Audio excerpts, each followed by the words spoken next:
Hey guys, Buffett Game Back today, bringing out a video, and today we're going to be going over some more data mined information from Temporyal, which he has released on his Twitter account. I'll link his Twitter down below. We have some information here regarding the LCMG, which is known as the Knights Armament Company LAMG in real life, which is going to be in Battlefield 2042. We're also going to go over some helicopter loadouts, as well as some more hazard zone extraction information. So, jumping right into it, the LCMG Customization. So, Temporyal put out a tweet this morning saying the LCMG, which is known as the Knights Armament Company LWAMG, customization options for Battlefield 2042. Going through a lot of these, and he's provided us with this really awesome graphic here, the chart showing off the weapon and some of its attachment options. So if we just run through this, I think one thing that's really cool here, we'll take a look at this weapon in Modern Warfare, Call of Duty's Modern Warfare 2019, and it looks like a lot of the attachment options here lead me to believe that we will actually be able to make the Knights Armament Company chainsaw, which was an experimental showcase weapon, just trying to showcase where weapon technology will be in the future. And that'll be pretty interesting, seeing that it is set in 2042. It goes right in line with the timeline. So looking at it first, the barrel options for this are going to be the factory barrel and the extended barrel. So it seems like just standard length, extended barrel for more range. If we look at the compensator, we have the Armageddon Comtech, the TACCOM 2-port, and the Victory Turbine compensator. If we look at the suppressors, we have the 5KU CAC, or the Knights Armament Company.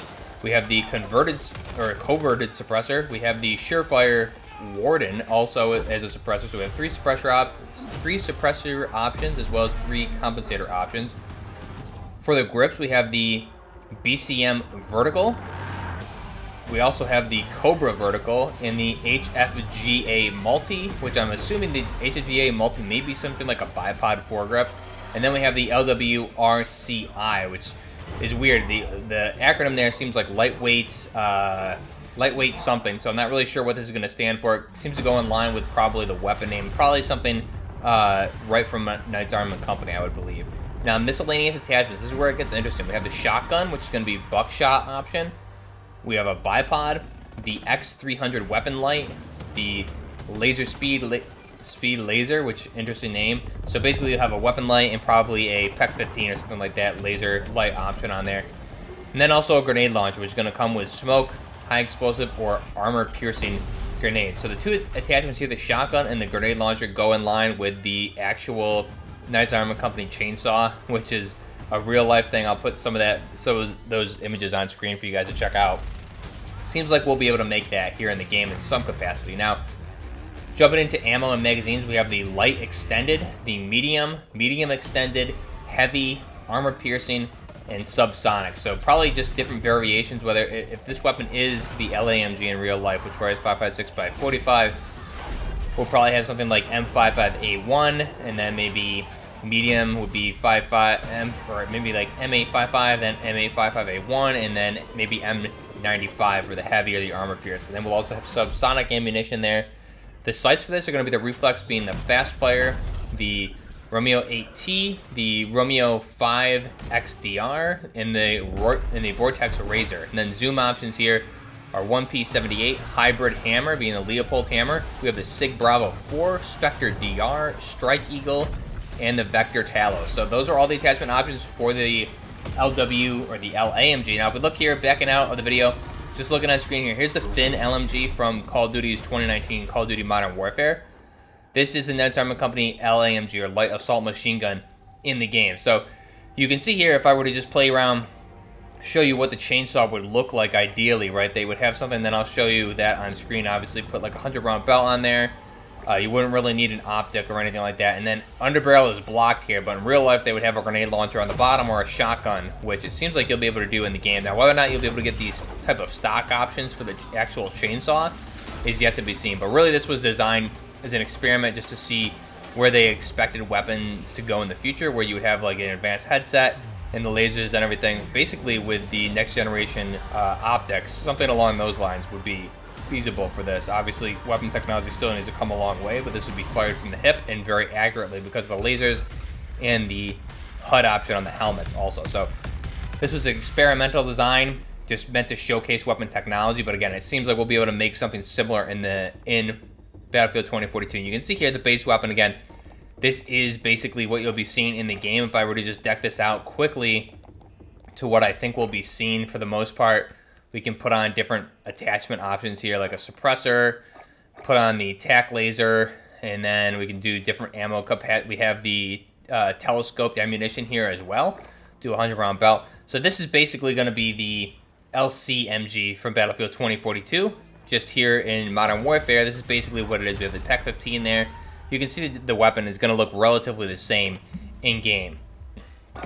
Now, if we back out and look at the different helicopter customization options, so helicopter customization options is another thing that Temporyal, and if you've been following the channel, you know I'm a big helicopter pilot guy, so I'm going to be flying the helicopter quite a bit when this game comes out. So we had jet and helicopter loadouts. So if we look at this, and we'll start with the F-35E. So the primary here are going to be the 20mm and then the 30mm miniguns. This is nothing new. We've seen both of this, so you'll obviously start out with 20mm and then be able to upgrade to 30mm. Secondary is going to be air-to-air missiles, air-to-ground missiles for locking on the tanks, any ground vehicles, and then homing missiles, which seems like it'll be a different form of perhaps air-to-air and air-to-ground as well. So I'm not really sure the difference between homing and air-to-air or air-to-ground. It may be used for both. Probably lock onto both air targets and ground targets. Then the jets also come with abilities. So we have the detection jammer, which will allow or delay the length of time it takes for enemies to lock onto you. Flares and system repair. So those are the F-35 options here. The F-35 and the Su-57 options, it looks like. Now for the Apache, the AH-64GX Apache Warchief, and the KA-52, we have different options here. So the primary is going to be the autocannon, which this is going to mainly be for the KA-52. Going to have that automatic cannon at base before you unlock any missile options. Then you'll have light rockets, heavy rockets, homing rockets. Secondaries will be tow missiles, air-to-ground missiles, and lock-on homing missiles. Ability will be the detection jammer, flares, system repair, and the gunner will have the 30mm option. That'll be for the Apache most likely. However, these seem to be primary, if we look at the helicopter, these seem to be primary abilities. Usually the gunner has different options there as well, like air-to-ground lock-on, flare, infrared, things like that. So we'll see that returning, but again, you can see all the attachments for the vehicles are relatively things that we've expected before. However, we do have light rockets versus heavy rockets. Seems to be something like Hydras versus Zunis from Battlefield 4. The Hydras will be mainly infantry use. Zunis will be heavy vehicle support rockets to take out tanks and any armored vehicles on the ground, along with tow missiles. So there was that information for the helicopters, the vehicles. Now next up we have extraction streaks for hazard zones. So these are new streaks. We went over these in the hazard zone video I did previously. I'll link that down below as well. We have streak bonus, so probably more XP at the end of each round. Again, if you're extracting successfully multiple games in a row, you'll get bonuses for this. Probably more XP. 5 times in a row, you're going to get more XP because of your survival rate. If you look at streak discounts, so percentage discount on equipment prices. So if you've had a number of extracts successfully, you'll get discounts on different weapons, things like that. Most likely currency, DMC, dark matter coins. So it seems like they're going to be using something similar to the dark market coins, something similar to the Division for this. Obviously, it looks very similar, and the currency system will be in place there as well. Something like Tarkov or Division, we've seen this before. So this is really good news for balance purposes. Requirements for perks. So Hazard Zone feature multiplayer, multiple tactical upgrade perks. And then we have starting armor, faster healing, and loadout insurance is just some of them, which we went over before in my previous video. So we'll see all of that, which will be a big benefit. Again, more successful extracts, the cheaper these things will be, and the more your survival rate or survivability should go up. Then we have more information here being perks and different rarities, tiers, and have streak requirements. Soldiers need a certain streak value to gain access to these perks.